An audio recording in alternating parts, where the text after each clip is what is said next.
With the amount of backlash I have heard from some of I guess the Snyder fans of the new Superman, I'm kind of thinking that, like, I don't think a lot of people can handle adaptations, and that's just my take, I guess. Because the older I get, and the more I see a lot of my favorite pieces of media be remade, reshot, redubbed, whatever, and seeing how different directors, artists, or whatever, actors portray it, it's made me appreciate more films. And sometimes I actually do kind of applaud a very different take, but also there are times I do applaud a keeping true to the source material, and this is something that I've talked plenty of times on my channel. And the reason, I think one of the biggest reasons why I have this appreciation is because as a Godzilla fan, I've had to watch one of my favorite franchises be remade so many times, and watching it all makes me appreciate like how far we've come. And I think another good example of that is if you're JoJo's Bizarre Adventure fan, you watch I'll never forget watching that first like season. Like in the first half is technically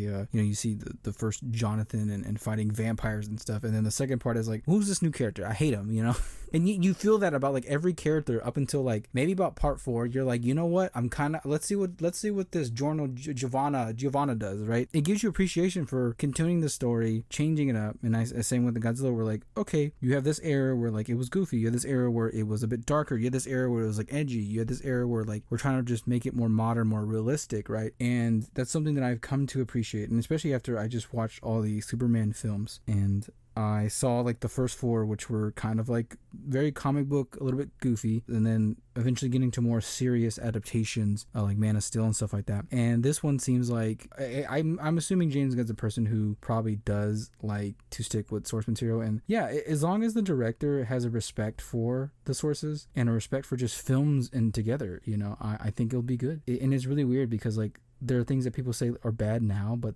they end up being good later, or vice versa. Like I've heard people say that The Dark Knight is not a good comic movie. It's a good movie, but not a good comic movie. So let's just see what James Gunn does, and I'm excited for this. And people need to learn to loosen up a little bit. That's all I have to say.